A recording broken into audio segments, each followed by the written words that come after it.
කියන්නේ ආර්ථික විද්‍යාවේදී මුලින්ම හදාරන්නේ මොකක් පිළිබඳවද? මොනවා සම්බන්ධයෙන්ද ආර්ථික විද්‍යාවේදී කතා වෙන්නේ කියලා තමයි කතා කරන්නේ.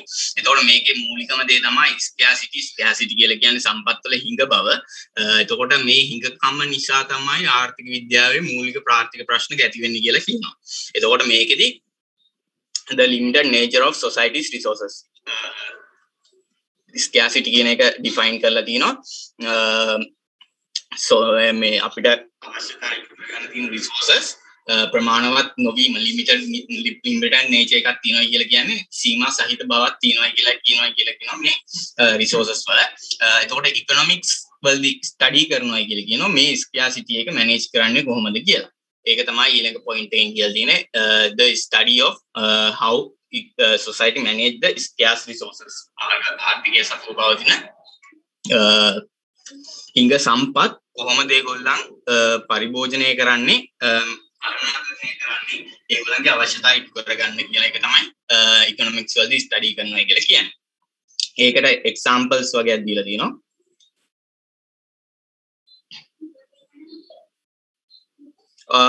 මම මේ ඕගොල්ලන්ගේ ප්‍රශ්න පොඩි ප්‍රශ්න තියෙනවානේ ඔය මේ chapter එකෙන් ප්‍රශ්න එනවාද ඒ වගේ පොඩි ප්‍රශ්න අන්තිමට අහමු. ඉස්සෙල්ලාම මේක කරලා ඉමු ඊට පස්සේ අන්තිමට ඕගොල්ලන්ගේ ඔක්කොම ප්‍රශ්න වලට උත්තර දෙන්න. මේකෙන් සාමාන්‍යයෙන් මේකෙන් ප්‍රශ්න කිව්වන් පස්සේ එන්න පුළුවන් ස්ට්‍රක්චර් questions එනවා නම් කියන්නේ ලියන්න තියෙන ප්‍රශ්න එනවා නම් ඕගොල්ලන්ට ලකුණු 10ක් වගේ වෙන්න එයි. සමහරක් විට අපේ තිබ්බ සිස්ටම් එකට අපේ තිබ්බ සිලබස් එකට වඩා පොඩ්ඩක් වෙනස් මේකේ අපිට ප්‍රොඩක්ට් පොසිබිලිටි ෆ්‍රොන්ටියර් එක කියලා දුන්නේ නැහැ. එතකොට ඒක ෆ්‍රොන්ටියර් එක නැතුව අපිට ලකුණු 8ක වගේ ප්‍රශ්න ආවා. එතකොට මේ ෆ්‍රොන්ටියර් එක තියෙන නිසා සමහරක් විට ලකුණු 15ක් වගේ වෙන්නත් පුළුවන්. MCQ වලට නම් එන්න පුළුවන් ගොඩක් දුරට. MCQs වලට රෙඩි වෙන්න ඕනනම් මේ පාඩමෙනුත් ටිකක් බලා ගන්න වෙනවා. ඊට පස්සේ ඉකොනොමි එක ගැන කතා කරාම ඉකොනොමි එක කියලා කියන්නේ මම කිව්වා scarce resources manage කරන්න කොහොමද කියලා තමයි ස්ටඩි කරනවා කියලා කියන්නේ.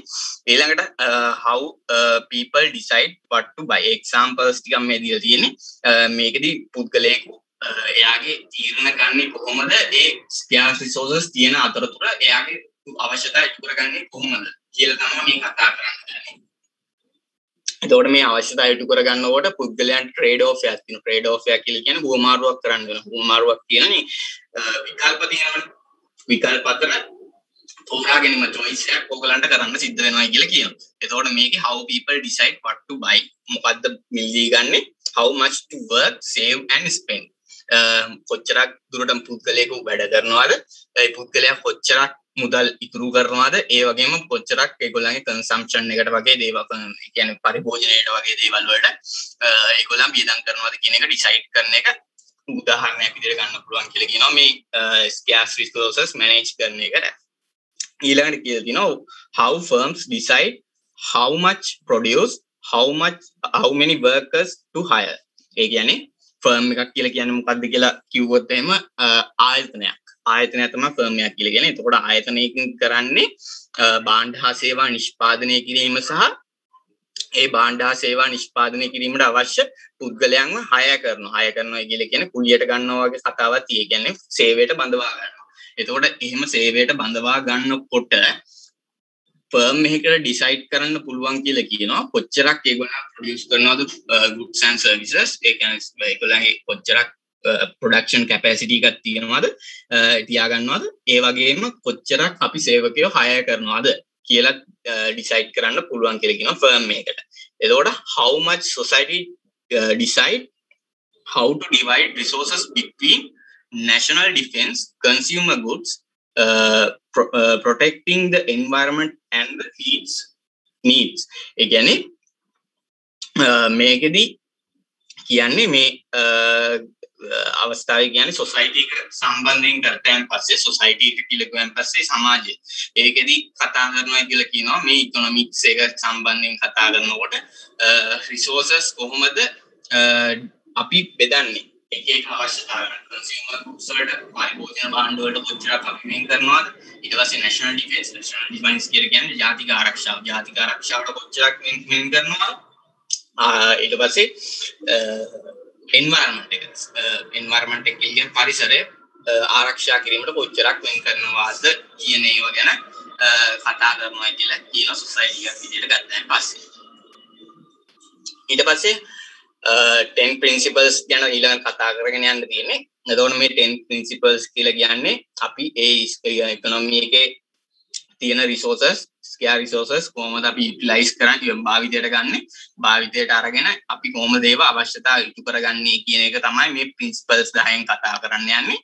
එතකොට පළවෙනි principle එක තමයි how to make decision. මිනිස්සු කොහොමද තීරණයක් ගන්නේ කියන එක තමයි ඉස්සෙල්ලාම කතා කරන්න තියෙන්නේ. people face trade-offs කියලා කියන්නේ හුමාරු කිරීම කියලා කියන්නේ සාමාන්‍යයෙන් කියනවා choices අතර ගනුදෙනු සිද්ධ කරනවා වගේ alternatives කියලා කියන්නේ විකල්පයන් අතර ගනුදෙනු සිද්ධ කරනවා වගේ කතාවක් තමයි මෙතන තියෙන්නේ. එතකොට scarce resources තියෙන නිසා පුද්ගලයෙකුගේ හැම need එකක්ම satisfy තෘප්තිමත් කරගන්න බෑ. එතකොට තෘප්තිමත් කරගන්න බැරි වුණාන් පස්සේ මොකද වෙන්නේ? පුද්ගලයෙකු තෝරා ගැනීමක් සිද්ධ කරන්න ඕන. ඒ තෝරා ගැනීම තමයි මේ trade off එකක් කියලා choice එකක් තමයි මේ පැහැදිලි කරලා තියෙන trade off එකක් විදියට. එතකොට මේකෙදි examples ටිකක් දීලා තිනවා. examples විදියට දීලා තිනවා going to a party the night before the midterm leaves, less time for study. ඒ කියන්නේ අපි midterm leaves දෙනවනේ. midterm leaves කියලා කියන්නේ හරියට study leaves වගේම දෙයක් තමයි. එතකොට ওই study leaves දුන්නාන් පස්සේ ඒ study leave එකේ අපි පාටි එකකට යන්නත් පුළුවන්. එහෙම නැත්නම් අපිට ස්ටඩි කරන්නත් පුළුවන්. එතකොට පාටි එකකට ගියොත් අපිට මොකද වෙන්නේ? ටයිම් එක අඩු වෙනවා. මොකටද? ස්ටඩි කරන්න. ඒ වගේ විකල්ප දෙකක් තියෙනකොට ඒ විකල්ප අතර අපි තෝරා ගැනීමක් සිද්ධ කරන්න ඕනේ කියන එක තමයි ඔය people face trade-offs කියන එකෙන් පැහැදිලි කරන්නේ. සරලව කියනවා ඒ විදිහට තමයි පැහැදිලි කරන්නේ. එතකොට having more money is the example එක කියලා තියෙනවා. having more money to buy stuff requires working long hours which leaves less time to leisure. ඒ කියන්නේ පුද්ගලයෙකු වැඩිපුර වේලාවක් වැඩ කිරීම තුලින් එයාට වැඩි මුදලක් ඉපයීමක් ලබාගෙන එයාට එදිනෙදා කටයුතු සඳහා අවශ්‍ය කරන භාණ්ඩ හා සේවා මිලදී ගැනීමට හැකියාවක් තියෙනවා. එහෙමත් නැත්නම් එයාට තවත් ඔප්ෂන් එකක් තියෙනවා. එයා less time free එකේ leisurely ඉන්නවනම් ඒ කියන්නේ විනෝදයෙන් ඉන්නවනම් එයාට ඒ chance එක නැති වෙනවා. ඒ කියන්නේ මුදල් උපයා ගන්න තියෙන chance එක නැති වෙනවා. ඒ කියන්නේ මුදල් උපයා ගන්නවා කියන chance එක ඔප්ෂන් එක එයා තෝරගත්තොත් ඒ ඔප්ෂන් එක තෝරා ගැනීම ප්‍රතිඵලයක් විදිහට එයාට leisurely ඉන්න තියෙන time එක අඩු වෙනවා කියලා කියනවා. ඊළඟට protect the environment required resources that could otherwise be used to produce consumer goods. ඒ කියන්නේ ආර්ථිකයක පරිසරය සුරක්ෂිත කිරීම නැත්නම් ආර්ථිකයේ environment requires resources. environment එකේ තියෙන ඕන අවශ්‍ය සම්පත් උපයෝජනය කරන්නත් පුළුවන් උපයෝජනය නොකර ඉන්නත් පුළුවන් කියන ඔය දෙක අතර සම්බන්ධතාවයක් හදාගන්න consumer goods හදන්න ඕනේ අපිට resource allocate කරන්න ඕනේ නැත්නම් resource භාවිතා කරන්න ඕනේ. එහෙම භාවිතා කරන්න ඕන පස්සේ මොකද වෙන්නේ? ඕගොල්ලන්ට environment එක protect කරනවායි කියන එක ඕගොල්ලන්ට loss වෙනවා. ඒ කියන්නේ environment protect කරනවා කියන එක කරන්න හම්බෙන්නේ නැහැ. එතකොට ඒ වගේ environment එක protect කරනවාද consumer goods නිපදවනවාද කියන තීරණ දෙක අතර ඔයගොල්ලන්ට තෝරා ගැනීමක් trade off එකක් කරන්න සිද්ධ වෙනවායි කියලා කියනවා. ඔය examples ටිකක් තියෙන්නේ. ඒ ටික තේරුණාද කට්ටියට?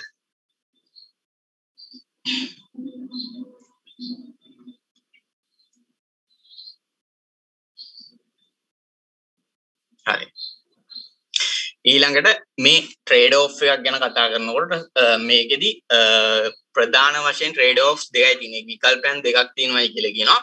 එකක් තමයි efficiency කියලා කියන්නේ කාර්යක්ෂමතාවය කියලා සිංහලෙන් කියනවා. එතකොට මේ ආරක්ෂමතාවය සහ සමානාත්මතාවය කියන දෙක අතර තමයි ගොඩක් දුරට ආර්ථික විද්‍යාවේ ට්‍රේඩ් ඔෆ් එක සිද්ධ වෙන්නේ මූලික වශයෙන් ට්‍රේඩ් ඔෆ් එක සිද්ධ වෙන්නේ කියලා කියනවා. එතකොට මේකෙදි efficiency එක ගැන කිව්වොත් when society gets the most from its scarce resources. ඒ කියන්නේ ආර්ථිකයක් සතුව පවතින සම්පත් වලින් උපරිමයක් ලබා ගන්නවා නම් උපරිම කාර්යක්ෂම උපරිම භාණ්ඩ හා සේවා ප්‍රමාණයක් නිෂ්පාදනය කරනවා නම් අපි ඒකට කියනවා efficiency එකක් කියලා. ඊළඟට equality කියලා කියන්නේ සමානාත්මතාවය කියලා පැහැදිලි කරලා තියෙන්නේ when prosperity is distributed uniformly among the society's members. ඒ කියන්නේ ආර්ථිකයක තියෙන සම්පත් prosperity එකක් කියලා කියන්නේ සම්පත් අපේ ගාව තියෙන සම්පත්. ඒ සම්පත් ආර්ථිකයේ ඉන්න පුද්ගලයන් අතර සමානව යුනිෆෝම්ලි කියලා කියන්නේ ඒක යම්කිසි ප්‍රොසීජර් එකකට අනුව ඒ කියන්නේ ක්‍රියාවලියකට අනුව ඒ කියන්නේ මොකක් හරි බේස්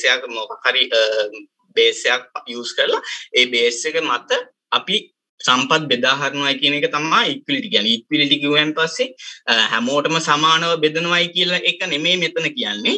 මෙතනදි කියන්නේ අපි එක මොකක් හරි බේස් එකක් යූස් කරලා ඒ කියන්නේ මොකක් හරි පදනමක් යූස් කරලා ෆවුන්ඩේෂන් එකකට අනුව තමයි මේ සම්පත් බෙදා හැරීම සිද්ධ කරන්නේ ඕනේ කියලා කියනවා.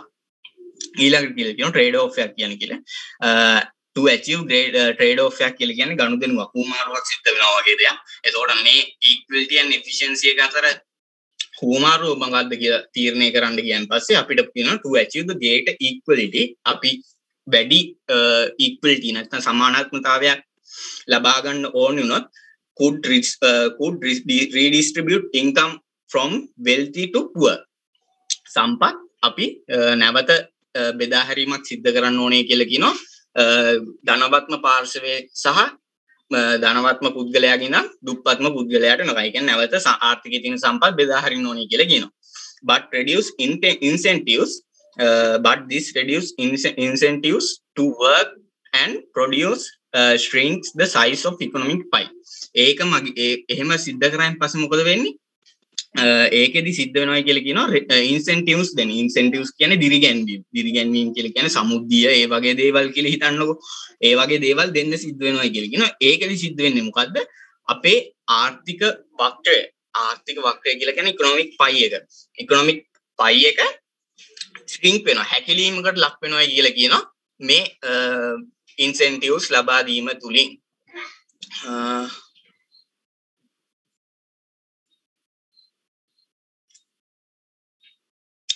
භාණ්ඩ හා සේවා වෙන්නත් පුළුවන් ප්‍රොස්පිරිටි එක කියුවෙන් පස්සේ සම්පත් වෙන්නත් පුළුවන්. දෙකම ගන්න පුළුවන් මේ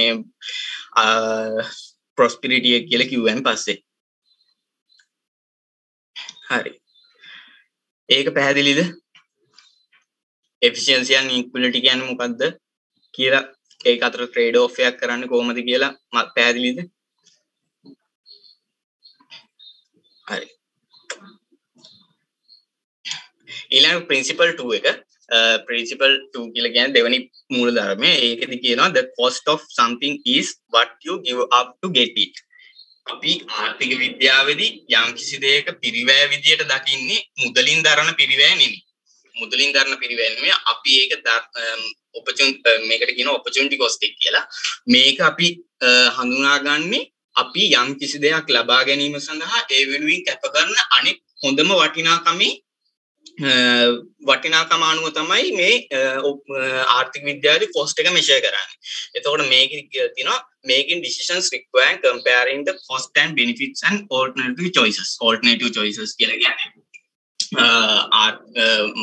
විකල්ප අවස්ථා අතර තියෙන cost එක සහ benefits එක එක විකල්පෙන් හම්බෙන්න පුළුවන් cost එක සහ ඒකෙන් හම්බෙන එක විකල්ප වලින් දරන්න විකල්ප වලට දරන්න සිද්ධ වෙන cost එක ඒ වගේම සමානාත්මතාවය තමයි equality කියලා කියන්නේ. මම අන්තිමට ওই ප්‍රශ්න වලට උත්තර දෙන්නම් දැන් පාඩම කරගෙන යන කට්ටිය. හරි. එතකොට මේකේ opportunity cost එක කියලා කිව්වන් පස්සේ යම් කිසි අවස්ථාවක් තෝරා ගැනීම නිසා ඒ වෙනුවෙන් කැප කරන අනිත් අවස්ථාවේ වටිනාකමට තමයි opportunity cost එක කියලා කියන්නේ ආර්ථික විද්‍යාවේදී. cost එක measure කරන්නේ opportunity cost එක අනුව තමයි කියලා කියනවා. ඊළඟට කියනවා the opportunity cost of any item is whether must be give up to obtain it. යම් කිසි දෙයක් ලබා ගැනීමට අර මම කිව්වා වගේ යම් කිසි දෙයක් ලබා ගැනීමට ඒ වෙනුවෙන් කැප කරන හොඳම අවස්ථාව තමයි opportunity cost එක කියලා කියන්නේ. ඊළඟට කියනවා it is relevant cost for decision making. opportunity cost එක තමයි අපි relevant cost එක විදිහට decide කරන්නේ මේ decision make කරද්දී sunk cost එක කියන එක අපි irrelevant cost එකක් විදිහට හඳුනා ගන්නවා කියලා කියනවා. ඒක පොඩ්ඩක් note කර ගන්න ඕන ගියා ගන්න. sunk cost is considered as the irrelevant cost. irrelevant cost එක විදිහට sunk cost එක හඳුනා ගන්න කියන අදාළ නැති පිළිවෙලක් විදිහට ගණන් ගන්නවා කියලා කියනවා. ඊළඟට කියලා දිනවා example එක. opportunity cost එක කියන්නේ මොකක්ද කියලා අපිට පැහැදිලි කරලා තියෙනවා. going to college for a year is not just the tuition, books, fees and foregone wages. යම් කිසි පුද්ගලයෙක් වැඩිපුර අවුරුද්දක් ඕගොල්ලන් දැන් අපි හිතමු කැම්පස් කියලා. ඕගොල්ලන් කැම්පස් එකට ආවයන් පස්සේ ඒ කැම්පස් එකට ආවයන් පස්සේ ඕගොල්ලන්ට ජොබ් එකක් කරන්න බෑනේ. එහෙම ජොබ් එකක් කරන්න බැරි වුණාන් පස්සේ මොකද වෙන්නේ? ඕගොල්ලන්ට හම්බෙන්න තිබ්බ ඉන්කම් එකක් නැති වෙනවා. අන්න ඒක තමයි ඕගොල්ලන් කැම්පස් වෙන්න තෝරා ගැනීමේ opportunity cost එක. සරලව කියනවා. opportunity cost එක කියලා කියන්නේ ඕගොල්ලන්ට නැති වෙන wages. wages කියලා කියන්නේ වැටු. ඒ යම් කිසි වැටුපක් ඕගොල්ලන්ට අයින් වෙනවා නම් ඕගොල්ලන් කැම්පස් එකට ආපු නිසා අන්න ඒ වගේ අවස්ථාවකදී අපි කියනවා මේ කැම්පස් එක කැම්පස් එකට එනවා කියන එක තෝරා ගැනීමේ opportunity cost එක විදිහට ඒ wages කියන දේ ගන්න පුළුවන්. ඒ වගේ examples දෙයක් තමයි මේ දීලා තියෙන්නේ. ඒක පැහැදිලිද කට්ටියට?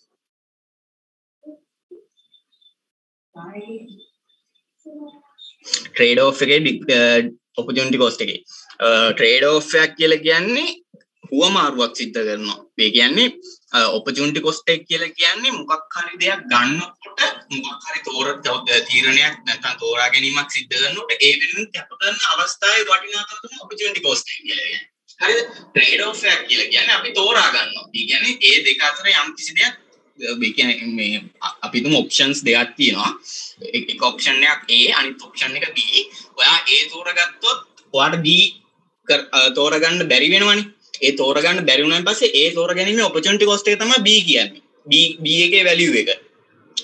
trade off එකක් කියලා කියන්නේ ඔය options දෙක අතර ඔයා තෝරා ගැනීමක් සිද්ධ කරනවා. තෝරා ගැනීමට තමයි කියන්නේ trade off එකක් කියලා. පැහැදිලිද?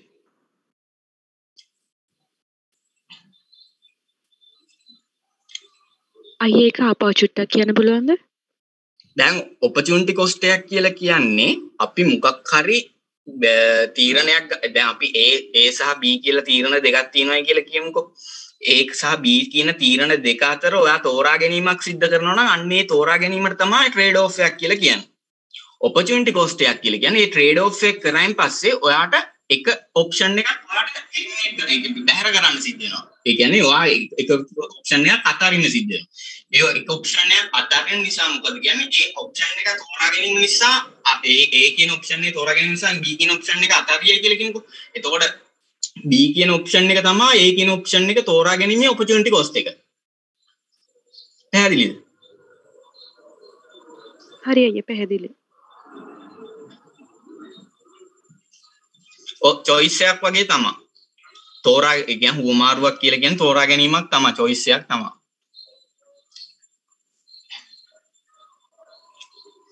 හරි.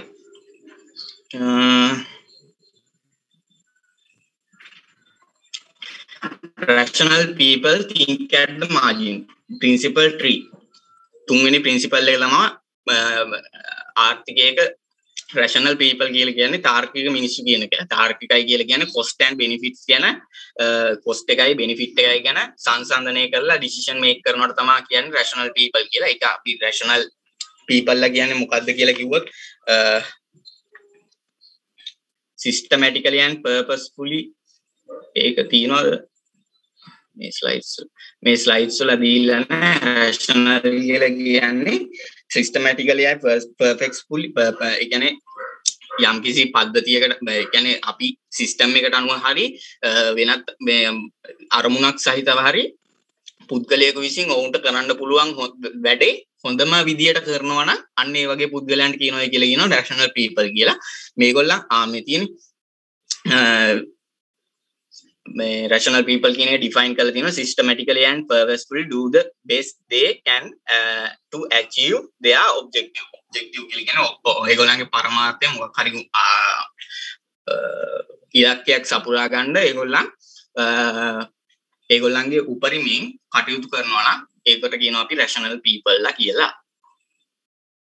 ඊළඟට කියනවා make decisions by evaluating cost and benefits of marginal changes. ඒ කියන්නේ marginal changes කියලා කියන්නේ එක යුනිට් එකක් අරගත්තන් පස්සේ ඒ යුනිට් එකට අපිට දරන්න වෙන පිළිවෙය. අපි තුමු භාණ්ඩයක් කියලා. ඒ භාණ්ඩේ ගන්නවා නම් ඒ භාණ්ඩය ගැනීම සඳහා අපි දරන පිළිවෙය සහ ඒ භාණ්ඩෙන් අපිට ලැබෙන ප්‍රතිලාභ ගැන සංසන්දනය කරලා මේගොල්ලන් තීරණ ගන්නවා කියලා කියනවා. ඒක තමයි මේ ස්ලයිඩ් එකෙන් පැහැදිලි කරලා තියෙන්නේ. ඒකට එක්සැම්පල් එකක් දීලා තියෙනවා. When a student considers whether to go to college for an additional year, it compares the fees, foregone wages to the extra income he could earn with the extra year of education. ඒ කියන්නේ පුද්ගලයෙක් ළමයෙක් වැඩිපුර අවුරුද්දක් ඉගෙන ගන්නවායි කියලා එයා තීරණය කරනවා නම් ඒ තීරණය කිරීම නිසා එයා තීරණය ගන්නකොට එයා හැම වෙලාවෙම foregone wages කියලා කියන්නේ ඒ ගමන් බිමන් යන travelling වලදී කියන්නේ ගෙදර ඉඳන් ඒ කොලෙජ් එකට එන්න ඒ වගේ වියදම් තියෙනවනේ. ඒ දිනදා වියදම් අන්නේ වියදම් ඊට පස්සේ ඒකට දරන ෆීස් වගේ දේවල් එක කම්පෙයාර් කරන්න ඕනේ කියලා කියනවා. ඒ ඉන්කම් එක වැඩි වෙන ප්‍රමාණය ඒ এডুকেෂන් එක නිසා එයාගේ ඉන්කම් එක වැඩි වෙන ප්‍රමාණයත් එක්ක සංසන්දනය කරනවායි කියලා කියනවා රැෂනල් පීපල් ලා උනායින් පස්සේ. ඒක පැහැදිලිද?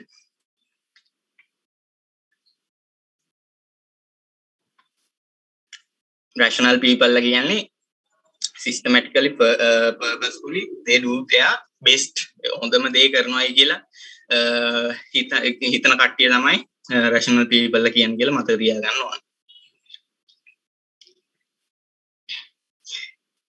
ඊළඟට හතරවෙනි principle එක තමයි people respond to incentives කියලා කියන්නේ අපි දිරිගැන්වීම කියලා කියන්නේ සමුද්දිය ඒ වගේ දේවල් කියලා හිතන්නකො. ඒ වගේ දෙයක් තමයි මේ incentives කියලා කියන්නේ. එතකොට මෙතනදී කතා කරන්නේ something that induce people to act. යම්කිසි පුද්ගලයෙකු යම්කිසි කාර්යයක් සිදු කිරීමට induce කරනවා කියලා කියන්නේ පොළඹවීමක් සිද්ධ කරනවා නම් අන්න ඒ වගේ දෙයකට incentive එකක් කියලා කියනවා. ඒකදී example එකක් දීලා තියෙනවා prospect of the reward or punishment. යම් කිසි දෙයක් සිදු කිරීම නිසා රිවෝඩ් එකක් හම්බ වෙනවා නම් එයා ඒ කරන වැඩේ රිවෝඩ් එකක් කියලා කියන්නේ ප්‍රතිදානයක් කියලා කියන්නේ වයි කරනවා ටැග් එකක් දෙනවයි කියලා මෙඩල් එකක් දෙනවයි කියලා මෙඩල් එකක් දෙනවා නම් එයා ඒ වැඩේ කරන්න වැඩිපුර කටයුතු කරනවා පනිෂ්මන්ට් එකක් කියලා කියන්නේ දඬුවමක් දෙනවා නම් ඒ කරන කටයුත්ත දිරිගැන්වීමක් සිද්ධ වෙන්නේ නැහැ. ඒක අපි ඒක ඩිස්කරේජ් කියන්නේ අධෛර්යමත් කරන්න කටයුතු කරනවා කියලා කියනවා පනිෂ්මන්ට්ස් මගේ.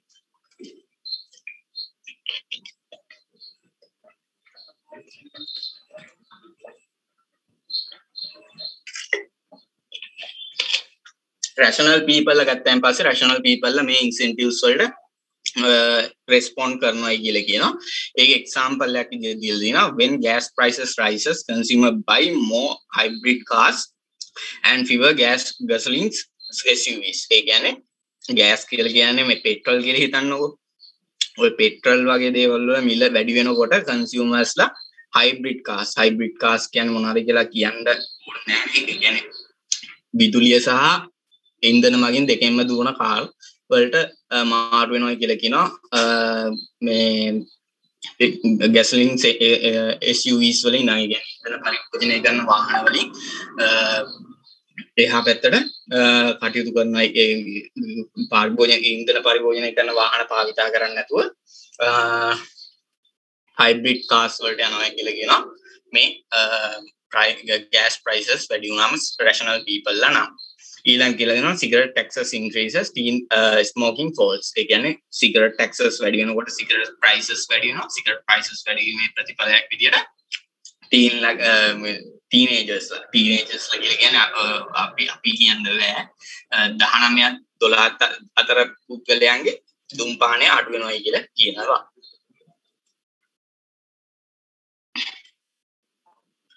applying principle මේකේ දීලා තියෙන example එක.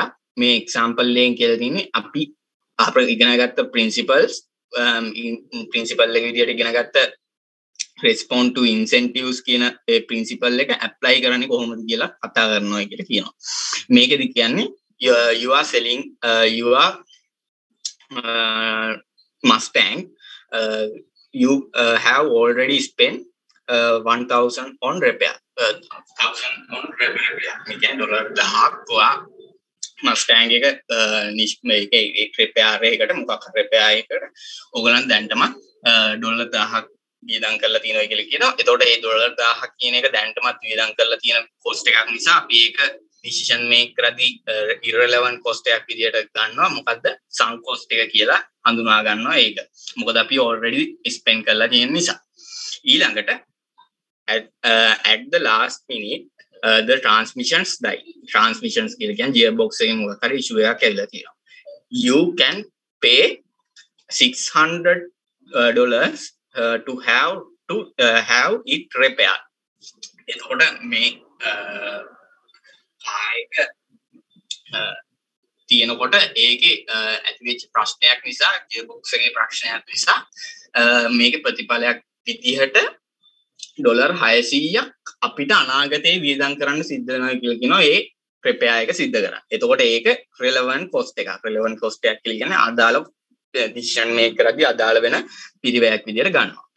ඊළඟ cost ඊට පස්සේ සෙල් කරනවාද එහෙමත් නැත්නම් ඒ සෙල් කරනකොට repair කරලා විකුණනවාද එහෙමත් නැත්නම් repair නොකර ඒ විදිහටම ඒ problem එකත් එක්කම විකුණනවාද කියලා තමයි අහලා තියෙන්නේ මේ scenarios දෙකට අනුව. ඒ කියන්නේ මේ සිද්ධීන් දෙකට අනුව අපි ඒ කායක ඒ විදිහට විකුණනවාද එහෙමත් නැත්නම් repair එක සිද්ධ කරලා විකුණනවාද කියලා තමයි කතා කරන්නේ. ඊළඟ කියලා තියෙනවා මේකේ scenarios දෙකක් දීලා තියෙනවා. blue book value කියලා කියන්නේ පොත වගේ දෙයක් වාහනේ පොත කියලා හිතා ගන්නු. blue book value එක 6500ක් වෙනකොට transmission වැඩ කරනවලු 5700ක්. එතකොට මොකද්ද වෙන්නේ? අපිට transmission 6500ක් කාර් එක විකුණන්න පුළුවන් 6500ට repair වාහනේ විකුණන්න පුළුවන් 6500ට. එතකොට transmission වලට වැඩ කරනවලු 5700ක transmissions වැඩ කරනවා. එතකොට අපිට මේකෙදි gain එකක් තියනවාද loss එකක් තියනවාද කියලා හොයන්න මොකද්ද කරන්න ඕනේ? අපි මේ blue book value එකෙන් transmission works කියලා value එක අඩු කරන්න ඕනේ. එතකොට 6500 5700ක් අඩු කරාන් පස්සේ 800ක් තමයි value එක විදියට එන්නේ. එතකොට මේ 800 කියන එක අපිට හම්බෙන දෙයක්. අපිට ඒ කියන්නේ වාහනේ විකුණද්දී අපිට හම්බෙන දෙයක්. ඒ හම්බෙන දේ මේ 600ට වඩා වැඩි නා. ඒ කියන්නේ repair එක කරන්න 600ක් යන repair එක කරලා තමයි මේ blue book එක value එක බලන්නේ. එතකොට repair එක එක්ක බලනකොට 600ක් අපිට cost වෙනවා. අපිට 800ක් හම්බෙනවා. 800ක් හම්බෙනකොට අපි මොකද කරන්නේ? ඒ අවස්ථාවේදී වාහනේ repair කරලා විකුණනවායි කියලා කියනවා. ඊළඟට කියනවා blue book value එක 6000ක් වෙනකොට transmission වැඩ කරන්නේ 5500යි කියලා කියනවා. එතකොට 500යි අපිට තියෙන ලාභය. 6000න් 5500ක් අඩු කරාන් පස්සේ අපිට 500ක් ලාභ තියෙනවා. හැබැයි අපිට 600ක් repair කරනවා නම් repair කරන්න 600ක් වියදම් කරන්න සිද්ධ වෙනවා. එහෙම වියදම් කරන්න සිද්ධ වෙනකොට අපිට තියෙන gain එකට වඩා නැත්නම් ලාභයට වඩා අපිට දරන්න වෙන පිරිවැය වැඩි. ඒ වගේ අවස්ථාවේදී අපි මේ repair එක සිද්ධ කරන්නේ නැතුව වාහනේ විකුණනවා කියලා කියනවා. ඒක මේ slides වලින් පැහැදිලි කරලා තියෙනවා. මේකේ පෙන්වලා තියෙනවා fixing cost of fixing transmission. ඒ කියන්නේ අපි transmissions හරි ගස්සනවා නම් repair එක කරනවා නම් අපිට $600ක් යනවා කියලා කියනවා. ඒ කියන scenario එකට අනුව benefits of fixed transmission එක නැත්නම් transmission එක සිද්ධ කිරීමෙන් අපිට හම්බෙලා benefit එක විදිහට 800ක් ගන්න පුළුවන් 6500න් 700ක් අඩු කරලා එහෙම ගත්තයින් පස්සේ අපේ මේ cost එකට වඩා අපි repair එක කරන cost එකට වඩා අපිට වැඩි income එකක් හම්බ වෙනවා කියලා කියන gain එකක් තියෙනවා ඒ gain එකක් තියෙන නිසා මොකද වෙන්නේ transmission එක fix කරලා වාහනේ විකුණන්න පුළුවන් වෙනවා කියලා කියනවා ඊළඟට කියනවා book value එක 6000ක් සහ transmission worth 5500 කියලා කියනවා එහෙම වෙනවා නම් මේගොල්ලන්ට benefit එක තියෙන්නේ 500යි fix කරන්න 600ක් යනවා එහෙම fix කරොත් 600ක් යනවා නම් ඒගොල්ලන් ඒක fix කරන්නේ නැත්නම් sell කරනවා කියලා කියනවා ඒක පැහැදිලිද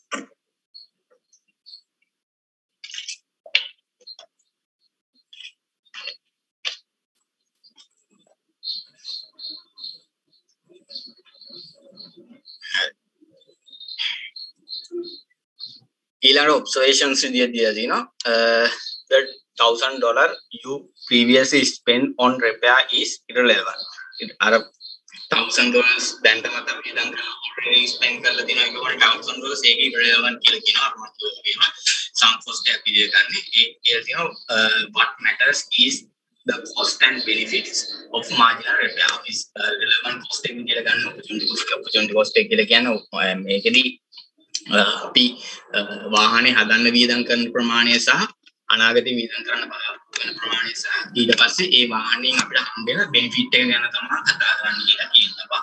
ඊළඟ කියලා තියෙනවා the changes in incentives from scenario A to scenario B caused by decision to change. ඒ කියන්නේ incentives කියලා කියන්නේ අර book value එක blue book value එක ඒ වගේ දේවල් නිසා සිද්ධ වෙන බලපෑම් නිසා පුද්ගලයෙකුගේ ගන්න තීරණ හැම වෙනස් වීමකට ලක් වෙන්න පුළුවන් කියලා කියනවා. How do people interact? පුද්ගලයන් කොහොමද සම්බන්ධතා පවත්වන්නේ කියන එක තමයි කතා කරන්නේ. ඊළඟට කියනවා trade can be make a benefit better off. ඒ කියන්නේ trade එකක් කියලා කියන්නේ වෙළඳාම කියලා කියන්නේ වෙළඳාම මගින් ඕනෑම පුද්ගලයෙකුට වාසි ලබා ගන්න පුළුවන් කියලා කියනවා. rather than being self sufficient ස්වයංපෝෂිත වෙනවාට වඩා තව පුද්ගලයෙක්ගේ හැකියාව සහ යාට තියෙන සම්පත් ප්‍රමාණය අනුව එයා ඒ යම්කිසි කාර්යයකට ස්පෙෂලායිස් වෙලා in produce one good or service and exchange it for other goods. ඒ කියන්නේ ස්වයංපෝෂිත වෙනවාට වඩා මේ පුද්ගලයෙකු විශේෂීකරණය වෙලා ඒ විශේෂීකරණය වීම තුළින් එයා වැඩිපුර නිෂ්පාදනයක් කරලා ඒ නිෂ්පාදනය මාරු කර ගැනීම වෙළඳාම කර ගැනීම තුළින් ඒ පුද්ගලයාට වැඩි වාසියක් ලබා ගන්න පුළුවන් කියලා කියනවා. ඊළඟට තියෙනවා countries also benefit from trade and specialization. countries ඒ කියන්නේ රටවල් ගත්තන් පස්සේ රටවල් එක එක රටවල් ගත්තන් පස්සේ ඒ රටවල් ගොඩක් මේ විදේශ වෙළඳාම international trade එකකින් ගොඩක් benefits ගන්නවා කියලා කියනවා. කොහොමද ඒගොල්ලන්ගේ specialization එකට අනුව ඊළඟට කියනවා get the better price abroad for goods they produce. කියන්නේ හොඳ මිලක් අපිට ස්පෙෂලායිස් වුණායින් පස්සේ හොඳ මිලක් තියෙන භාණ්ඩයකට ස්පෙෂලායිස් වුණොත් ඒක රට වඩා ලාභයක් ලබා ගන්න පුළුවන් කියනවා. ඉන්ටර්නැෂනල් ට්‍රේඩ් එකේ මම හරියට ලියගම් ජපානයේ කාර් නිෂ්පාදනය ගන්නකො ජපානයේ කාර් නිෂ්පාදනය ගත්තන් පස්සේ ඒගොල්ලන් කොස්ට් එක අඩුවෙන් නිෂ්පාදනය කරන්න පුළුවන් හොඳටම ඒගොල්ලන් ටෙක්නොලොජි එක තියෙනවා ඔක්කොම තියෙනවා සම්පත් තියෙනවා. එහෙම සම්පත් තිබිලා ඒගොල්ලන් ඒක ජපානයේ හොඳට කාර් නිෂ්පාදනය කරනවා. ජපානයේ කාර් නිෂ්පාදනය කළා පාකිස්තානෙන් හාල් ගෙන්නනවා. හාල් මම සාමාන්‍ය උදාහරණයක් ඔයගොල්ලන්ට තේරුම් ගන්න කියන්නේ හාල් ගෙන්නනවා. ඒතකොට opportunity cost එක පාකිස්තාන් වල අඩුයි. opportunity cost එක පාකිස්තාන් වල අඩුයි හාල් නිෂ්පාදනය කරන්න. එහෙම වෙනකොට පාකිස්තානේ වැඩිපුර ස්පෙෂලායිස් වෙනවා හාල් නිෂ්පාදනය කරන්න. ඒතකොට හාල් නිෂ්පාදනය කරලා වැඩිපුර අතිරික්තයක් තියෙනවා නම් ඒක ජපාන්ට යවලා ඒගොල්ලන් හොඳ මිලක් ගන්නවා. ඒ වගේම ජපානය ගත්තයින් පස්සේ ජපානය හොඳට කාර් නිෂ්පාදනය කරනවා. කාර් නිෂ්පාදනය කළා පාකිස්තානයට විකුණලා හොඳ ලාභයක් උපයා ගන්නවා. ඒ වගේ අදහස ඔළුවේ තියාගත්තාම ඇති. ඊළඟට buy other goods more cheaply from abroad than could be produced at home. ඒ කියන්නේ opportunity cost එක වැඩි නිෂ්පාදන අපිට පුළුවන් පිට රටවල් වලින් ස්පෙෂලායිස් වෙච්ච කන්ට්‍රීස් වලින් ගෙන්නලා අපේ cost එක reduce කරගන්න පුළුවන් කියලා කියනවා. හරිද?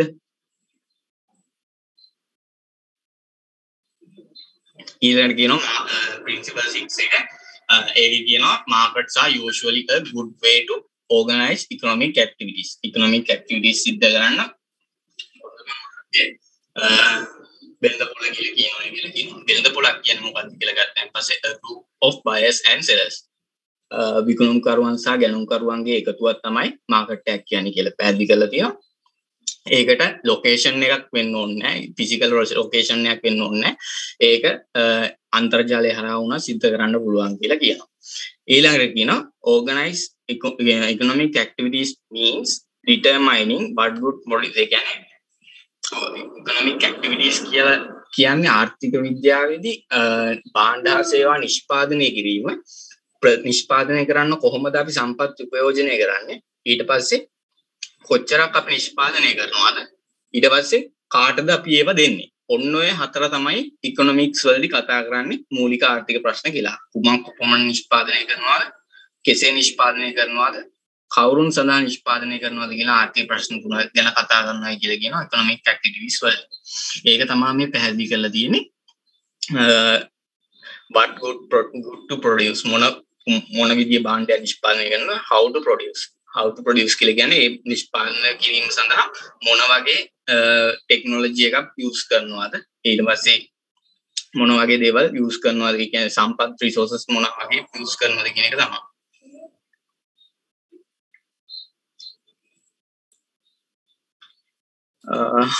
හතර principle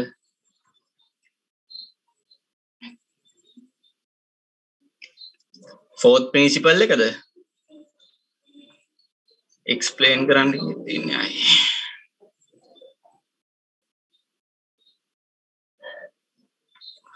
ඔය ගැටලුව අතර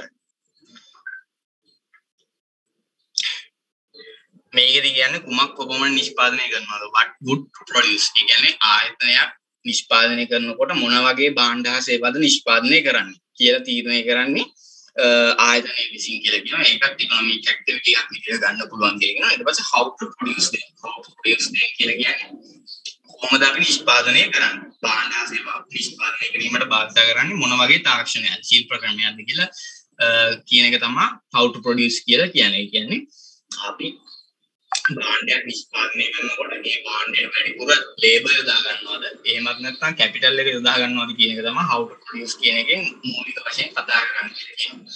ඊට පස්සේ how much of each to produce එක එක්කෙනෙකුට කොච්චරක් අපි නිෂ්පාදනය කරනවද එක්කෙනෙකුට ආර්ථිකයෙන් එක්කෙනෙකුට අපි කොච්චරක් නිෂ්පාදනය කරනවද කියලා තීරණය කරන්නේ firms විසින් කියලා කියනවා. ඒ firms වලට නිෂ්පාදනය කරන ඉස්සරහින් කතා කරනවා මේ circular එක. circular එක කියන්නේ චක්‍රයක්. ඒ චක්‍රෙදි අගොල්ලන්ට මේක ගොඩක් පැහැදිලි වෙයි.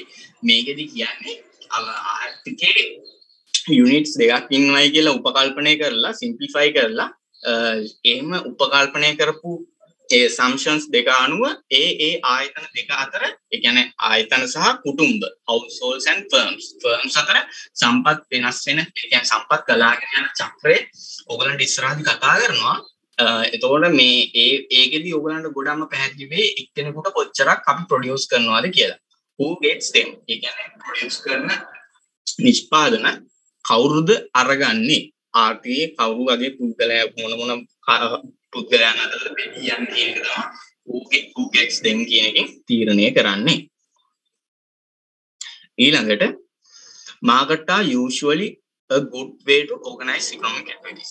principle 6 එකම තමයි මේකෙදි market economy ඒ වෙළඳපොළ ආර්ථිකයක් කියන්නේ මොකක්ද කියලා එක තමයි වඩාත්ම වැදගත් වෙන්නේ. වෙළඳපොළ ආර්ථිකයක් තමයි වඩාත්ම කාර්යක්ෂම කියලා කියනවා.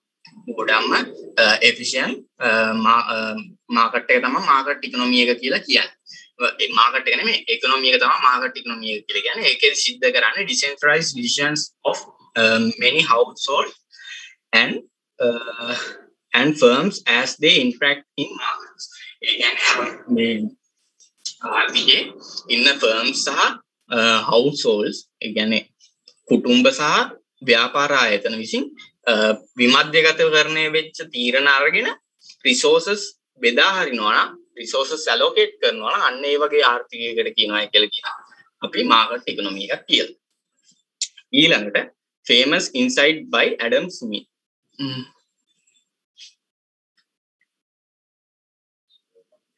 පස්වෙනි principle එක.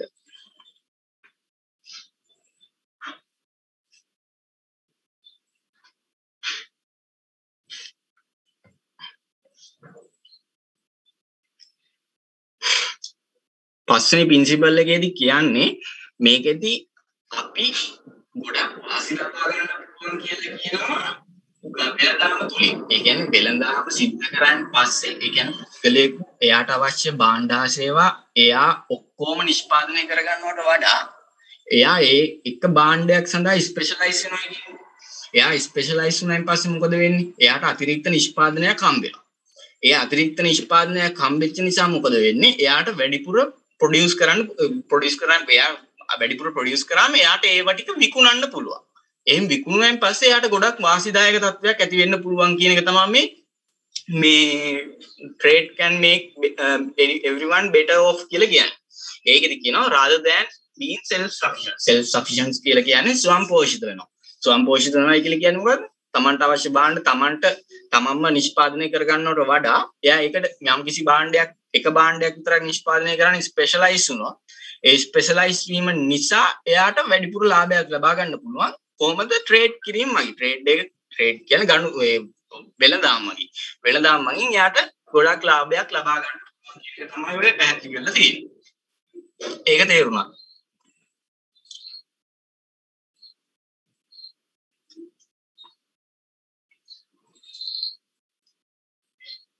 ඒක තේරුණාද? හරි.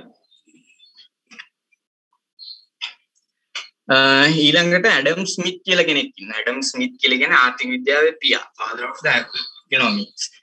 එයා wealth of nation කියලා පොතක් ලිව්වා. ඒ පොතේ මේ මාකට් ඉකොනොමි එකේ තියෙන මාකට් එකේ තියෙන ප්‍රයිස් එක කියන එක ඉන්විසිබල් හෑන්ඩ් එකක් කියලා එයා හඳුන්වනවා. ඉන්විසිබල් හෑන්ඩ් එකක් කියන්නේ අදෘශ්‍යමාන හස්තය. අදෘශ්‍යමාන හස්තයක් විදිහට හඳුන්වනවා කියලා කියනවා මේ ප්‍රයිස් එක කියන එක මාකට් එකේ කියන්නේ ප්‍රයිස් එක මගින් හුඟක් දේවල් තීරණය කරනවා කියන එක තමයි ඇඩම් ස්මිත් කියලා තියෙන්නේ. ඊළඟට තියෙනවා මම මෙතනට නම් ප්‍රශ්න තියනවාද කියලා කියන්නේ මේ ස්ලයිඩ් එකට වෙනකම්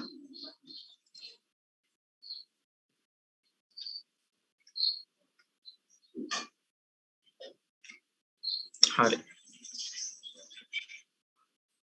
ඊළඟට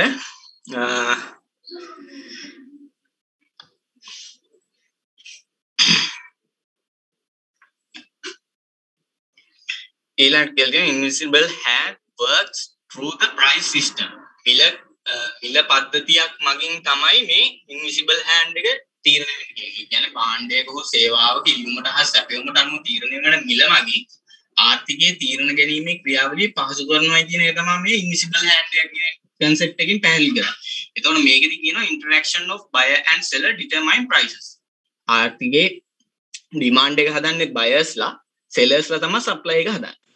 ඒ demand එකයි supply එකයි intersect වෙන තැන තමයි අපිට price එක විදියට equilibrium price එක විදියට ගන්න වෙන්නේ. එතකොට ඔන්න ඔය price එක තමයි හැම වෙලාවෙම buyer and seller interact කරන්නේ. interact කරනවා කියලා කියන්නේ ඒ දෙන්න අතර ගනුදෙනු සිද්ධ කරනවායි කතාවක් උතන කියන්නේ. ඒ දෙන්න අතර ගනුදෙනු සිද්ධ කරන ඒගොල්ලන්ගේ තීරණ හැම වෙලාවෙම සම්බන්ධ කරන්නේ මේ මිල ක්‍රමය මගින් කියලා කියනවා.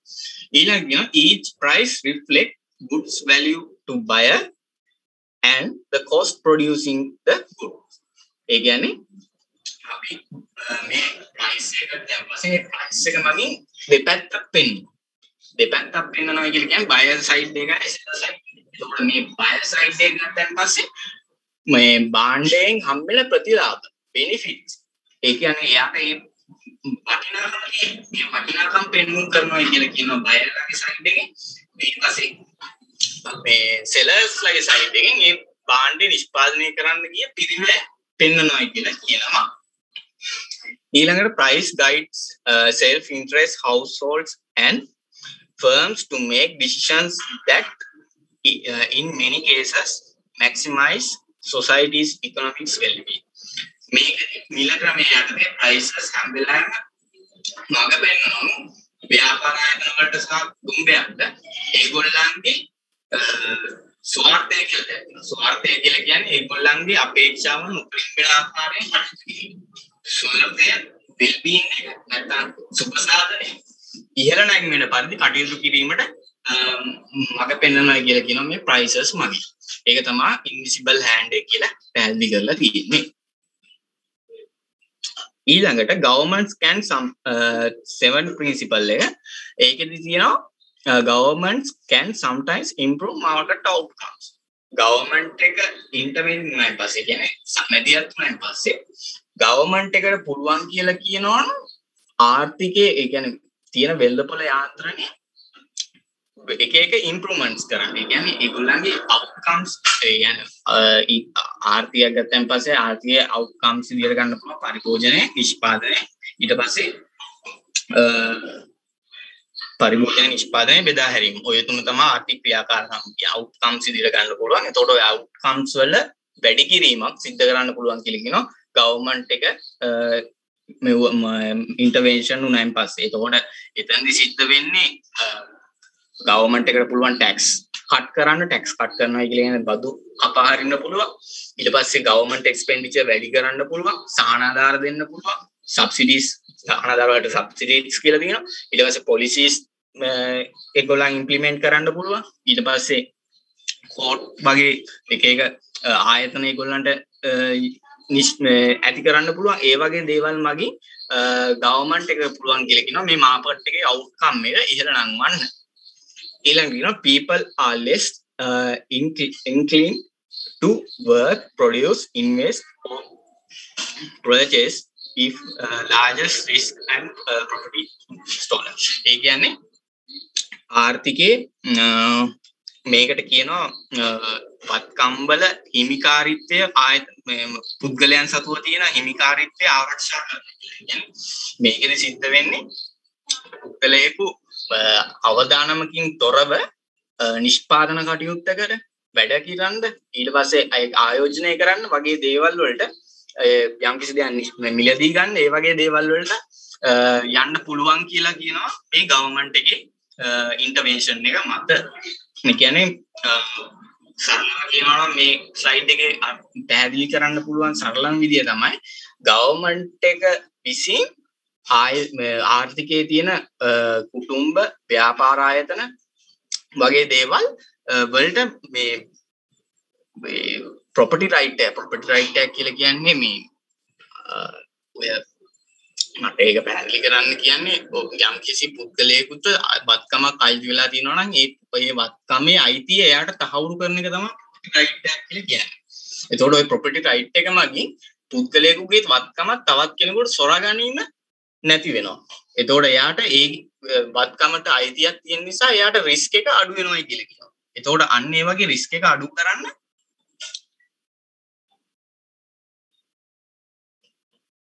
දේපල හිමිකම් සුරක්ෂිත කිරීම. අන්න හරි. දේපල හිමිකම් සුරක්ෂිත කිරීම තුළින් එයාට පුළුවන් වෙනවා කියලා කියනවා less risk එකක් යටතේ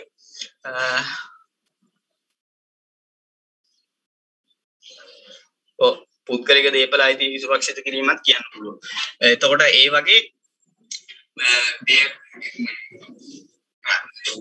මෙවුවා මොනවාද නීති එන්ෆෝස් කරන් පස්සේ නීති බලගැන්වුවෙන් පස්සේ පුද්ගලයෙකු බයක් නැතුව ආර්ථිකය තුළ රිස්ක් එකක් යටතේ ප්‍රොඩියුස් කරන්න වැඩ කරන්න ඊට පස්සේ යම් කිසි දෙයක් මිලදී ගන්න වගේ දේවල් වලට හැකියාව හම්බ වෙනවා කියලා කියනවා මේ ගවර්න්මන්ට් ඉන්ටර්වෙන්ෂන් එක යටතේ. ඊළඟට government can sometimes market improvement කරනවා කියලා කියන්නේ market failure එකක් නැත්නම් පස්සේ market failure එක recover කරන්න පුළුවන් කියලා කියනවා මේ government intervention එක යටතේ. market failure එකක් කියන්නේ market fails to allocate society resources efficiently. ආර්ථිකේ efficiently සම්පත් බෙදා හැරුන්නේ නැත්නම් අපි ඒකට කියනවා කියලා මාකට් ෆේලියර් එකක් කියලා. එතකොට මාකට් ෆේලියර් එකක් ඇති වෙන්නේ හැම වෙලාවෙම ගවර්න්මන්ට් ඉන්ටර්වෙන්ෂන් එක සිද්ධ වුණාන් පස්සේ. ඒ කියන්නේ ආර්ථිකයේ තියෙන සම්පත් නිශ්චයාකාරයෙන් කාර්යක්ෂම විදියට බෙදලා යන්නේ නැහැ මේ ගවර්න්මන්ට් ඉන්ටර්වෙන්ෂන් එකක් නිසා. එතකොට මේ ගවර්න්මන්ට් ඉන්ටර්වෙන්ෂන් එක මාකට් ෆේලියර් එක ඇති වෙන්නේ මෙන්න මේ හේතු දෙකක් නිසා කියලා කියනවා. එකක් තමයි එක්ස්ටර්නලිටිස් බාහිරතා කියලා කියනවා. සිංහලෙන් බාහිරතා කියලා කියනවා. එතකොට මේ බාහිරතා වලින් මොකද්ද සිද්ධ වෙන්නේ? අපි පුද්ගලයෙකු භාණ්ඩයක් හෝ සේවාවක් පරිභෝජනය කිරීමේදී හෝ නිෂ්පාදනය කිරීමේදී ඒ පුද්ගලයා ඒ භාණ්ඩය හෝ සේවාව නිෂ්පාදනය කිරීම හෝ පරිභෝජනය කිරීම නිසා ඒ පුද්ගලයා පරිභෝජනය කරන හෝ නිෂ්පාදනය කරන පුද්ගලයාට පමණක් විතරක් නෙමෙයි ඒකට බාහිර ස්පර්ශවයන්ට බලපෑම් ඇති වෙනවා cost generate වෙනවා. අන්නේ cost generate වෙන නිසා තමයි externalities ඇති වෙන්නේ කියලා කියනවා. ඊළඟට කියනවා when the production or consumption of good affects bysiders කියන්නේ භාණ්ඩය සේවා පරිපූර්ණ කරන්න නැති පාර්ශ්වයන්ට යම්කිසි බලපෑමක් ඇති වෙනවා නම් අන්න ඒ වගේ බලපෑම් වලට කියනවා කියලා කියනවා externalities example එකක් විදිහට pollution එක දීලා තියෙනවා ඒ වගේ දේවල් ගන්න පුළුවන් කියන ඊළඟට කියනවා market power එක the single buyer or seller has a substantial influence on market price ආර්ථිකයේ යම්කිසි එක ෆර්ම් එකකට බලයක් තියෙනවා නම් ආර්ථිකයේ මිල කෙරෙහි බලපෑමක් ඇති කරන්න අන්න ඒ වගේ අවස්ථාවකදී මාකට් එකේ ෆේලියර් එකක් ඇති වෙන්න පුළුවන් කියලා කියනවා. ඒතකොට මේ මාකට් ෆේලියර් එක ඇති වෙන්න පුළුවන් එක උදාහරණයක් දෙතියලා තියෙනවා මොනොපොලි එකක් කියන මොනොපොලි කියලා කියන්නේ ඒක අධිකාරී ආර්ථිකය. ඒක අධිකාරී කියන්නේ වෙලා දෙන්න පොළ තුල තියෙන්නේ එක සෙලර් කෙනෙක් විතරයි සෙලර් කෙනෙක් ප්‍රොඩියුසර් කෙනෙක් විතරයි කියලා තමයි කියන්නේ. ඊළඟට තියෙනවා public policy may promote efficiency. Efficiency එක public policy government intervention නිසා public policy වලින් ආර්ථිකයේ තියෙන efficiency එක වැඩි කරනවා කියලා කියනවා. ඒක එතනට නම් ප්‍රශ්න තියෙනවද කන්නේ?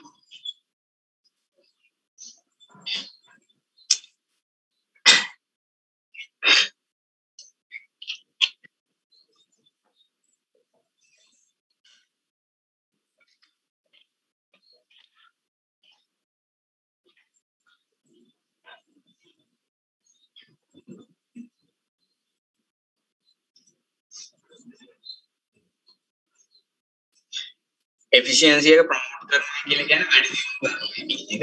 ඒ කියන්නේ ආර්ථික සම්පත් බෙදාගෙන යන බෙදා හැරීමේ අම්කිසි අවස්ථාවක ෆේලියර් එකක් ඇති වුණොත් මේ අසමාන විදිහට සම්පත් බෙදී යන සිද්ධ වුණොත් ඒකේ ප්‍රතිඵලයක් විදිහට ගවර්න්මන්ට් ඉන්ටර්වෙන්ෂන්ස් මැදිහත් වෙලා ගවර්න්මන්ට් එක මැදිහත් වෙලා පොලිසි දානවා. එක පොලිසිස් දානවා හරියට නිකන් උපරිම මිල වගේ දේවල්. උපරිම මිල උපරිම සිල්ලර මිල කියලා ඒකෙදී පාරිභෝගික ආර්ථිකසාරීමක් සිද්ධ වෙනවා කියලා තමයි ප්‍රොමෝට් එෆිෂියන්සි කියලා කියන්නේ. කියන්නේ සම්පත් බෙදාගෙන පාලනය කරනවා.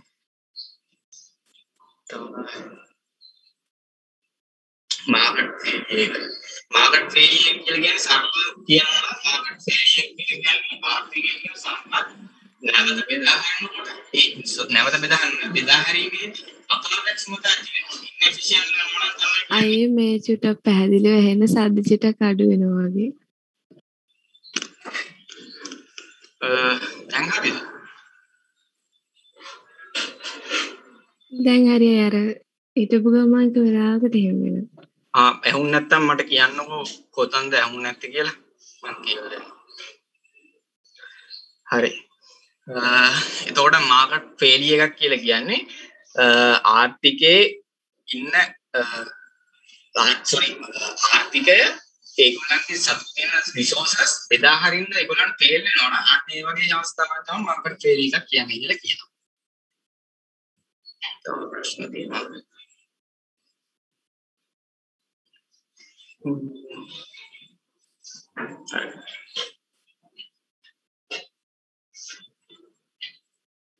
ඊළඟට ගවර්න්මන්ට් එකට පුළුවන් කියලා hold market outcomes to promote equity promote equity කියන්නේ ආර්ථිකයේ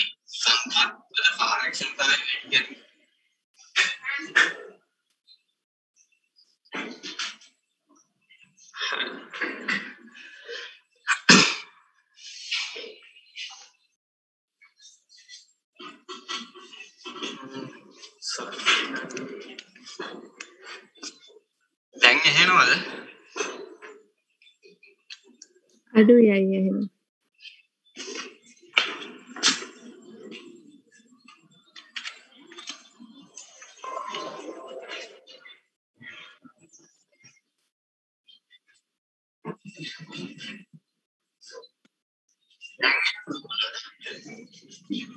නැහැ.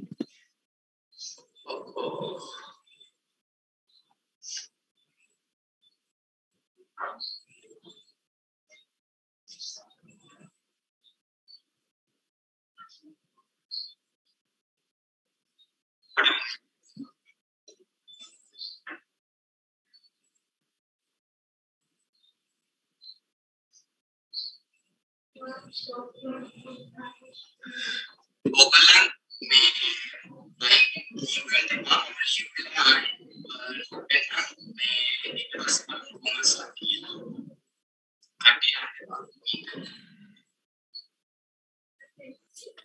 government can alter market outcome to promote equity. Equity කියන්නේ market එකේ තියෙන එක මේ equity කියන්නේ මේ equity කියන එක ගන්න ඔයගොල්ලන් මේකක් හිමිකමක් විදිහට ගන්න එපා. මේකෙදි කරන්නේ market එකේ තියෙන outcome එක වැඩි කරන්න ගන්න එක solution එකක් තමයි මේ මෙතනදී equity එකක් කියලා කියන්නේ. ඒක ලොකුවට ඔයගොල්ලන්ට දැනගන්න අවශ්‍ය නැහැ. ඒ කියන්නේ මේක මාකට් එකකට ඉන්වෝල්ව් වෙන පස්සේ ගවර්න්මන්ට් එක ඒ ගවර්න්මන්ට් එක ඉන්වෝල්ව් වෙච්ච එක හේතුව නිසා මාකට් එකේ අවුට්කම් එක ප්‍රොමෝට් කරනවා කියන එක මතක තියාගන්න. ඊට පස්සේ ඊළඟට if the market distribution of economic well-being is not desirable, ඒ කියන්නේ අපේක්ෂා කරන ආකාරයට මාකට් එකේ well-being එක සුබ සාධනය නැත්නම් මේකට කියන පුද්ගලයන්ගේ ජීවන තත්ත්වය ඉහළ නංවනවා කියලා කියන්නේ අන්න ඒ වගේ දෙයක් තමයි මේ well-being එක කියන්නේ සුබ සාධනය ගැන කියන්නේ. මේ සුබ සාධනය හරියට බෙදිලා යන්නේ නැත්නම් මිනිස්සු අතර ඒ වගේ අවස්ථාවකදී ආයතනයේ tax or welfare policies can change how economic pie divided. මේ economic pie එක වක්‍රය economic ආර්ථිකය කියන වක්‍රය කොහොමද වෙනස් වෙන්නේ කියන එක තීරණය කරන්න government එකේ intervention එකක් කරන්න පුළුවන් කියලා කියනවා. ඊළඟ කියලා තියෙනවා in each of the following situation what is the government role? Does government's intervention prove the outcome එක වැඩි කරන්න improve කරන්න government intervention එක හොඳයිද කියලා ගණන් තමයි තියෙන්නේ. ඒකෙදි government intervention එක ගොඩක්ම වැදගත්. government intervention එක ගොඩක්ම අවශ්‍ය වෙන්නේ පාරිභෝගිකය ආරක්ෂා කරන්න. පාරිභෝගිකය ආරක්ෂා කරන්න කියලා කියන්නේ basic services දෙන්න තමයි මේ essential services දෙන්න තමයි government එකේ intervention එකක් වැඩිපුර සිද්ධ කරන්න කියලා කියනවා. එතකොට මෙතන public schools වලට intervention එකක් කරන්න ඕනද කියලා intervention එකක් වැඩි අවශ්‍යයි. මොකටද පෞද්ගලික පාසල් නිසා පොදු පාසල් වලට සිද්ධ වෙන බලපෑම අවම කිරීම සඳහා. ඊළඟට work safety regulation එතනටත් අවශ්‍යයි කියලා කියනවා. workers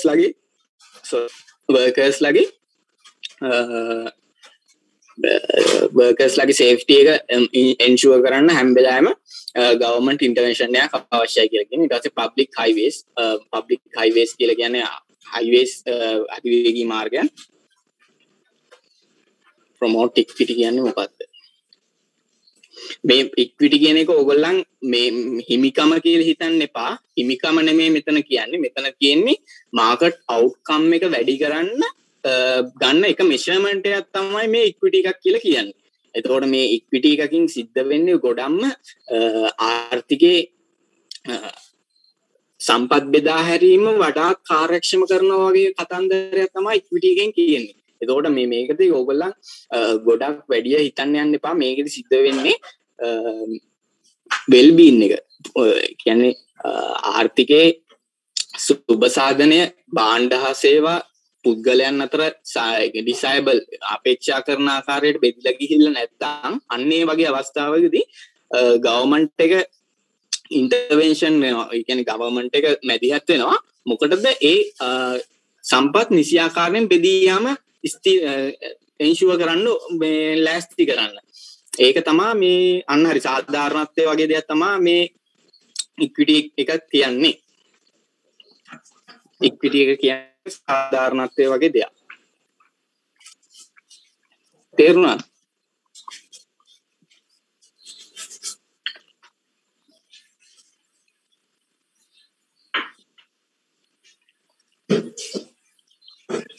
තේරුන්නේ නැද්ද තාම?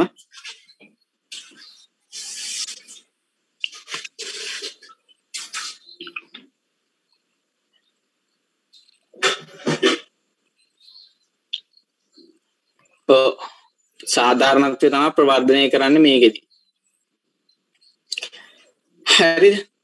ඊළඟට මේ පබ්ලික් හයිවේස් වලට ගවර්න්මන්ට් ඉන්ටර්වෙන්ෂන් එක අවශ්‍යයි. ඊළඟට පේටන්ට් ලෝ ඒ කියන්නේ ප්‍රොපර්ටි රයිට් එක ඉන්ෂුවර් කරන්න ගවර්න්මන්ට් ඉන්ටර්වෙන්ෂන් එක අවශ්‍යයි කියලා කියනවා. ඊළඟට ප්‍රින්සිපල් 8 අටවෙනි ප්‍රින්සිපල් එක ඒකෙදි කියලා තියෙන countries standard of living depend on its ability to produce goods and services. ජීවිතයේ ගුණාත්මක භාවය කියලා කියනවා. standard of living ඒ කියන්නේ ආර්ථිකයේ පුද්ගලයන් පරිභෝජනය කරන භාණ්ඩ හා සේවා ප්‍රමාණය තීරණය කරන්නේ හැම වෙලාවෙම ආර්ථිකය විසින් නිෂ්පාදනය කරන භාණ්ඩ හා සේවා ප්‍රමාණය මත කියලා කියනවා. ඊට පස්සේ huge variation in living standard across the country and over time ඒක කාලෙන් කාලයට වෙනස් වීමට ලක් වෙනවා කියලා කියනවා මේ standard of living එක. Average income of rich countries is more than 10 times of average income in poor countries. හරියට නිකන් දුප්පත් රටක තියෙන average income එක වගේ 10 ගුණයක් විශාල වෙන්න පුළුවන් කියලා කියනවා US වගේ develop වෙච්ච country එක. ඊට පස්සේ the US standard living is today is about 8 times larger than 100 years ago. ඒ කියන්නේ දැන් තියෙන US එකේ standard living ජීවිතේ ගුණාත්මක භාවය ජීවත් ඒ කියන්නේ පුද්ගලයෙකු පරිභෝජනය කරන භාණ්ඩ හා සේවා ප්‍රමාණය අවුරුදු 100කට කලින් තිබ්බා වගේ 8 ගුණයක් වගේ වෙන්න පුළුවන් කියලා 8 ගුණයක් කියලා කියනවා. එතකොට මේ standard of living කියන එක හැම වෙලාවෙම තීරණය වෙන්නේ ප්‍රොඩක්ෂන් එක මත කියලා මතක තියාගන්න ඕනේ. ඊට පස්සේ මේ ප්‍රොඩක්ෂන් එක මත තීරණය වෙන ලිවිං ස්ටෑන්ඩඩ් එක කාලයත් එක්ක වෙනස් වෙනවා කියලා රටින් රට කාලයත් එක්ක වෙනස් වෙන්න පුළුවන් කියලා මතක තියාගන්න ඕනේ.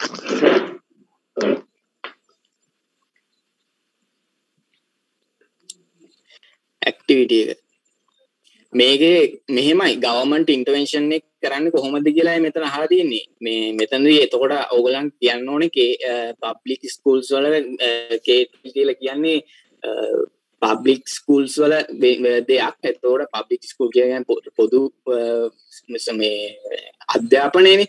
එතකොට පොදු අධ්‍යාපනයත් එක්ක කතා කරනකොට ගවර්න්මන්ට් එක කොහොමද ඉන්ටර්වෙන් වෙන්නේ? ඒ කියන්නේ මෙතනදී මේගොල්ලන් කොහොමද රෙගියුලේෂන්ස් හදනවා ඊට පස්සේ මේ හැම එකකටම වගේ රෙගියුලේෂන්ස් ටෙන්ඩර් කැඳවන ඒවා ඒ වගේ දේවල් ගවර්න්මන්ට් එකේ ඉන්ටර්වෙන්ෂන් එක මත සිද්ධ කරලා ඒ ආර්ථිකයේ ඉන්න පුද්ගලයන් අතර සමානව සම්පත් බෙදා හැරීම සිද්ධ කරනවා කියන එක තමයි මතක තියාගන්න ඕනේ. මේවට ලියන්න තියෙන්නේ ඒව තමයි. ඒ කියන්නේ කොහොමද ඕගොල්ලන් සම්පත් බෙදා හරින්නේ? රජය මැදිහත් වෙලා කොහොමද බෙදා හරින්නේ? ඒ කියන්නේ කොහොමද ඒගොල්ලන් පොලිසිස් මේක් කරන්නේ මේ ඉම්ප්ලිමන්ට් කරන්නේ එම් පොලිසි ඉම්ප්ලිමන්ට් කරලා මොනවාද බලාපොරොත්තු වෙන්නේ අන්න ඒ වගේ දේවල් තමයි වෙලකන්දි පැහැදිලි කරලා තියෙන්නේ. පැහැදිලි කරන්න තියෙන්නේ. තේරුණාද?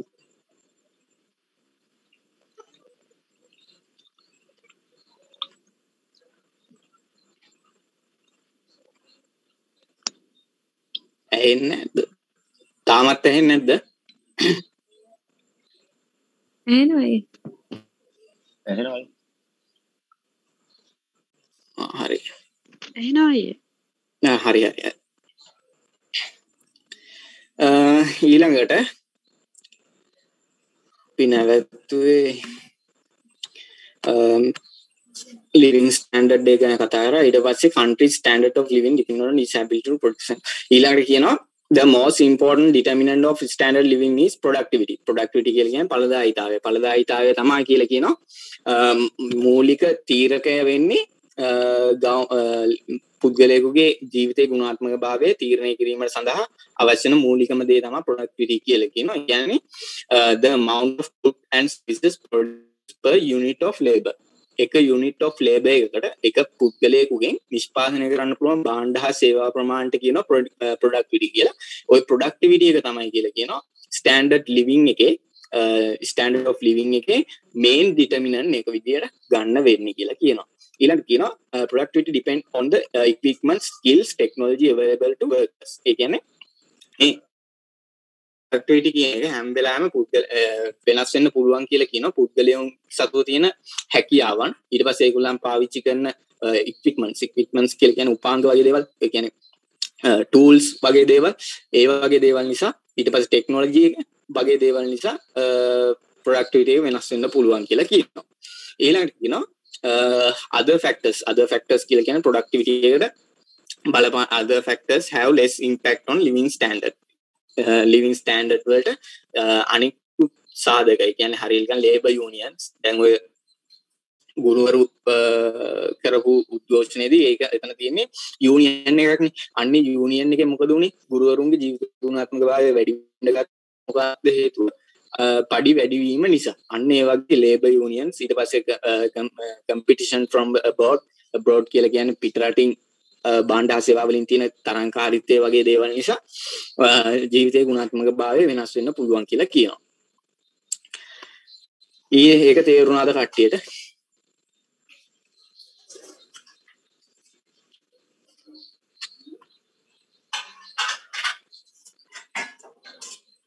හරි. ඊළඟට principle 9. හරි. මේකෙදි කියලා තියෙන්නේ price raise when the government prints too much money. ඒක ඕගලන් දන්න දෙයක්. ආර්ථිකයේ මුදල් සැපයුම වැඩි වෙනවා. මුදල් සැපයුම කියලා කියන්නේ government එක print කරන මුදල් print out කරනකොට වැඩිපුර ආර්ථිකයේ පුද්ගලයන් අතර මුදල් ගැවසෙන ප්‍රමාණය වැඩි. මුදල් ගැවසෙන ප්‍රමාණය වැඩි කියලා කියන්නේ පුද්ගලයන් වැඩියෙන් භාණ්ඩ හා සේවා වලට ඉල්ලුම වැඩි වෙනවා. ඉල්ලුම් වැඩිවීමේ ප්‍රතිඵලයක් විදිහට අන්තිමට ඉන්ෆ්ලේෂන් එක වැඩි වෙනවා. ඉන්ෆ්ලේෂන් එක කියන්නේ උද්දමනකාරී වාතාවරණයක් ඇති වෙන්න පුළුවන් කියන එක තමයි මේ ගවර්න්මන්ට් එක ගොඩක් මනි print කරාන් පස්සේ සිද්ධ වෙන දෙයක් කියලා කියනවා. ඒකෙදි increasing the general price level inflation එක කියලා කියන්නේ සාමාන්‍ය පොදු මිල මට්ටමේ සිද්ධ වෙන අඛණ්ඩ වැඩිවීමක් තමයි මේ ඉන්ෆ්ලේෂන් එක කියලා කියනවා. In long run inflation is almost always caused by the excessive growth in the quantity of money which cause the value of money to fall. මේකද කියන්නේ ඉන්ෆ්ලේෂන් එක නිසා මුදලේ අගය වැඩි අඩු වෙන්න පුළුවන්. මුදලේ අගය අඩු වෙනවා කියලා කියන්නේ එක මුදල් ඒකකයකින් මිලදී ගන්න පුළුවන් භාණ්ඩ හා සේවා ප්‍රමාණය අඩු වෙන්න පුළුවන් කියලා කියනවා. මොකද ඉන්ෆ්ලේෂන් එක වැඩි වුණා පස්සේ. ඒ වගේ සිද්ධ වෙනකොට ලොංග් රන් එකේදී ආර්ථිකයකට හැම වෙලාවෙම මේක මොකද ඉන්ෆ්ලේෂන් එක growth එකක් ඇති වෙන්න excessive growth එකක් වෙන්න මේක බලපෑමක් ඇති කරනවායි කියලා කියනවා. ඒක ඕගොල්ලන්ට මේකෙදි ගොඩක් පැහැදිලිව මේ ලොකුවට ඕනේ මේ excessive growth එකක් ඇති කරනවායි කියලා මතක තියාගන්න. ඒක මේ ඕගොල්ලන් දෙවෙනි අවුරුද්දේ තියෙනවා මැක්‍රෝ ඉකොනොමික්ස්. ඒකෙදි ඕගොල්ලන්ට කතා කරනවා ඕක ගැන හොඳට. ඒක නිසා මේ ප්‍රින්සිපල් එකේ තියෙන බේසික් එක විතරක් අල්ලගන්න. ඒකේ බේසික් එක තමයි මනි print කරන් පස්සේ මිනිස්සු අතර මුදල් සම්බන්ධ සංසරණ නිසා ඒගොල්ලන් භාණ්ඩ හා සේවා වලට වැඩි ඉල්ලුමක් කරනවා. ඉල්ලුම් වැඩි වෙච්ච නිසා මොකද වෙන්නේ? භාණ්ඩ හා සේවා වල ඉල්ලුම් වැඩි වෙච්ච නිසා භාණ්ඩ හා සේවා වල මිල මට්ටම ඉහළ යනවා. මිල මට්ටම ඉහළ යන නිසා ඉන්ෆ්ලේෂන් එකක් ඇති වෙනවා කියලා මතක තියාගන්න. හරිද?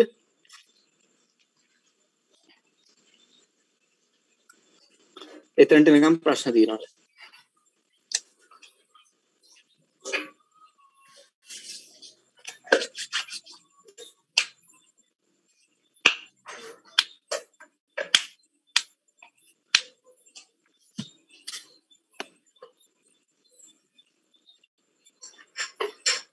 ප්‍රශ්න තියෙනවද? ඉස්සරහට යන්නද?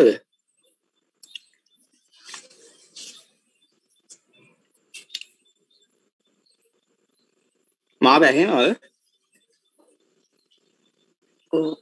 හරි. හරි ඊළඟට කියනවා society face a short run trade off between inflation and unemployment.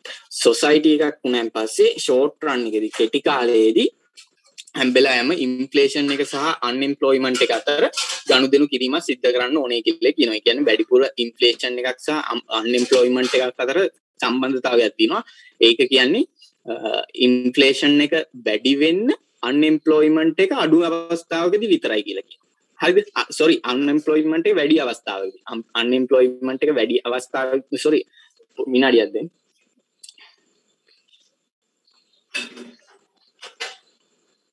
මේ දෙක අතර ගනුදෙනුවක් තමයි තියෙන්නේ. ඒ කියන්නේ ඉන්ෆ්ලේෂන් එක වැඩි වෙනවා කියලා කියන්නේ ඩිමාන්ඩ් කරනවා වැඩි කියන එකනේ. ඩිමාන්ඩ් කරනවා වැඩි කියලා කියන්නේ මිනිස්සු වැඩිපුර එම්ප්ලොයි වෙලා ඉන්නවා. ඒ කියන්නේ අන්එම්ප්ලොයිමන්ට් එක අඩු අවස්ථාවකදී තමයි ඉන්ෆ්ලේෂන් එක වැඩි වෙන්නේ. ඒ වගේම තමයි ඉන්ෆ්ලේෂන් එක අඩු අවස්ථාවකදී අන්එම්ප්ලොයිමන්ට් එක වැඩි. ඒතකොට ඉන්ෆ්ලේෂන් එක සහ අන්එම්ප්ලොයිමන්ට් එක අතර නෙගටිව් රිලේෂන්ෂිප් එකක් තියෙන්නේ. ඒක ඕගලන්ට ඒකත් ඕගලන්ට මේකෙදි වැඩි කතා කරන්න ඕනේ නැහැ. ඕගලන්ට මේකෙදී මොනවාද මැක්‍රෝ ඉකොනොමික්ස් වලදී ඕවා කතා කරනවා. ඒක මතක තියාගන්න ඉන්ෆ්ලේෂන් එක සහ අන්එම්ප්ලොයිමන්ට් එක අතර නෙගටිව් රිලේෂන්ෂිප් එකක් තියෙනවා කියලා මතක තියාගන්න.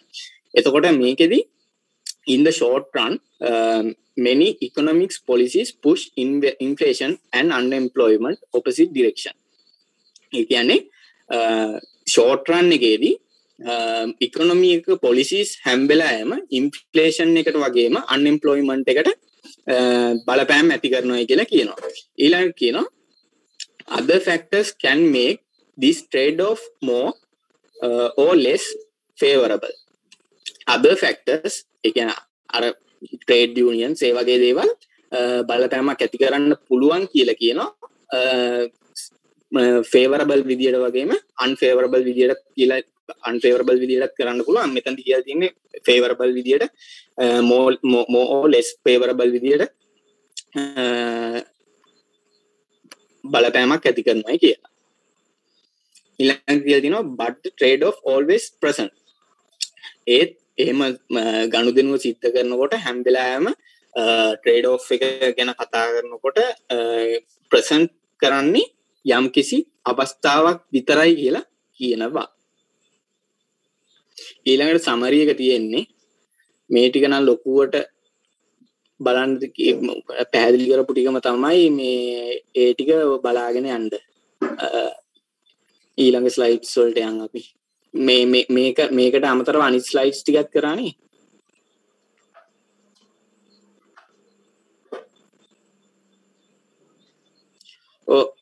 අදට ඉවර නෑ. සජිනි ඉන්නවද?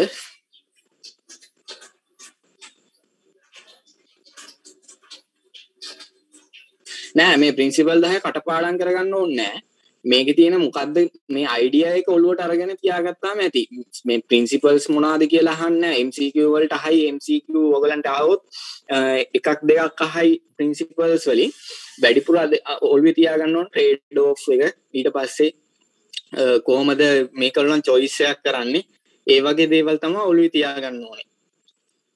මේ choice එකක් කරද්දී rational people නම් මොන විදියට තීරණ ගන්න අන්න ඒ වගේ දේවල් තියාගන්න ඕනේ ඔළුවේ.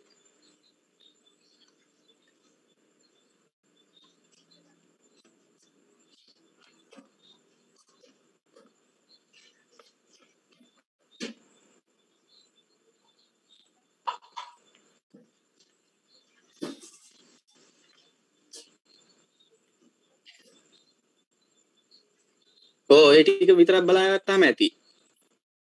වැඩිය යන්න එපා ඕනේ අවශ්‍ය.